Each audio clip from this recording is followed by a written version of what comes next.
to another cost of living crisis video with me, Jack, and you, Will, yes, well done.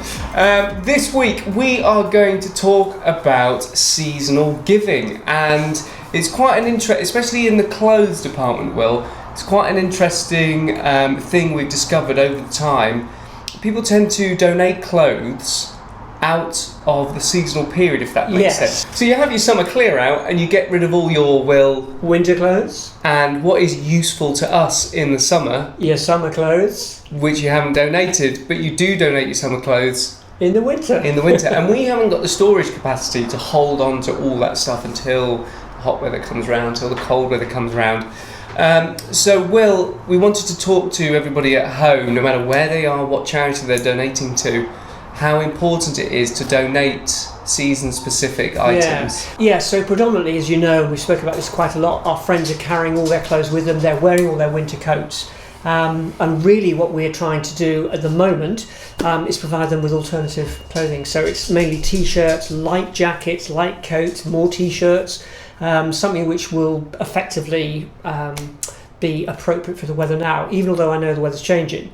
So if you're thinking, I'm looking at it, you're going through your wardrobe and you're thinking, they won't want summer things now. The answer is to the question, yes, we do. So thank you to the lady who brought some summer coats and some light wear, zip-ups, t-shirts, all sorts of things. Well, it's difficult because it is a British summer. We started this campaign saying we hope we get a summer. We've had record-breaking temperatures. Yeah. But forecast is heavy rain, torrential downfall, so we always need, quite a lot of stock, for lack of a better word, because our homeless friends, they will get wet, they won't be able to dry their clothes, so they'll need a whole fresh set of summer clothes. The other specifics, which I should have mentioned, really were pants, women's and men's, and socks. They tend to be, if anybody's walking around without pants on in the summer, albeit me to question you, but Very, very often when we're looking at providing those sort of basic products, we're not taking something in to wash, we're taking something in to either throw away or it didn't exist. It's that desperate. So pants and socks of all sizes, that's really a really good point, because obviously I hope we all put on a fresh pair of underwear every day. Mum, if you're watching, We do. Share pants. But yes, that's something that if somebody asks for boxers, we're not going to give out just one pair. Yeah. The multi-packs, just thinking ahead here, because I know some people go into store and they see these multi-packs. That's a really, really good donation towards us, because we can give 4 or ideally 1 a day, 6. But the multi-packs is really helpful because it just offers the extension of the hygiene, because hygiene's not an issue a lot of our friends can address, whether they're rough sleeping or actually living in somebody's house, because they don't have access to the laundry or washing facilities, or don't get around to the habit of thinking it's an okay thing to do. A lot of people don't have a washing machine. If they do have a washing machine, they don't won't be running put it now. on. Drying clothes can be an issue, especially in the winter when it's wet. Not everybody has the luxury of a tumble dryer or indeed a garden.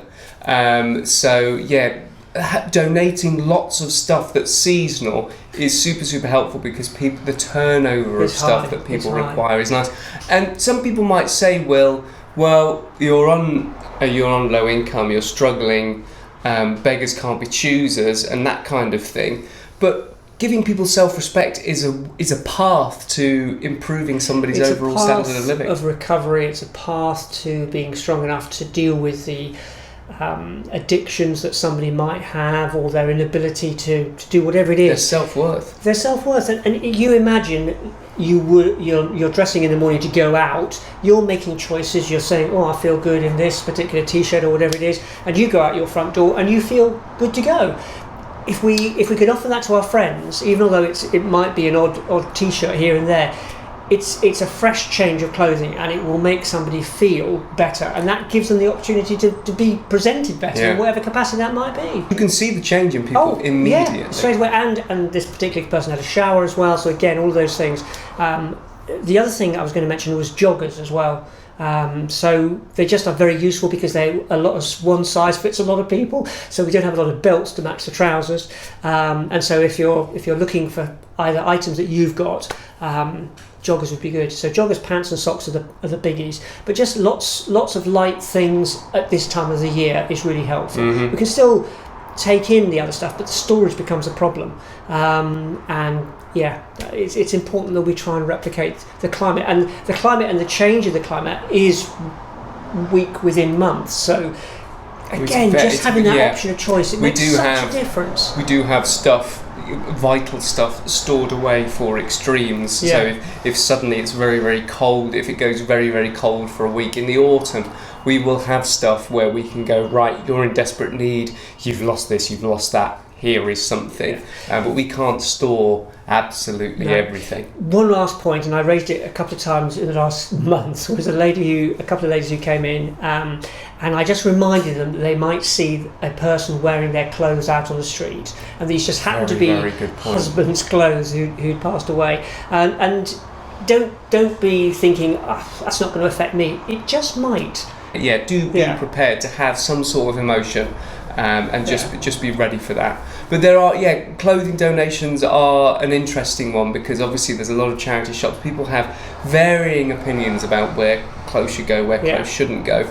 But if you really want to be helpful, wherever you are, like I said earlier, whoever you're donating to, try and donate for the season that we're in now. It helps with storage, it helps with the ease of giving out. Some really vital stuff there, Will. Thank you very much. It's been an interesting summer campaign. Yeah. Right. So that's that's a useful thing. Clothes are something that we don't talk about that often, but we probably should do more. We talk a lot about food. We talk a lot about toiletries. Yeah. Clothes are also really, really important. Thank you, Will, for joining me there. Good to be here. Lovely. Thank you very much for watching. As ever, this is, as I've mentioned a couple of times, this is everything wide. This is not House of Bread specific, it's just general advice. And if you want to know more about what happens in the day-to-day goings on at Hob, check out Hob News. We haven't done a Hob News for a couple of weeks. No, heat stuff has been happening. Stuff has been happening. We just haven't had time, literally, to record the Hob News, but we will get onto that. Those usually go up at Sundays at 6. At 4, sorry. These go out on Wednesdays at 6. But until then, again, thank you very, very much for watching. We shall see you next time. Goodbye.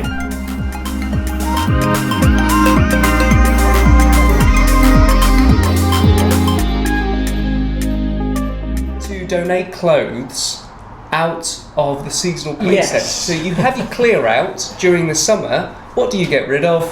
You get rid of all your winter clothes. Yes. And what's useful to us during the winter? All your summer clothes. Well, no, I confused you there. So yes, okay, let's do that again. So you have your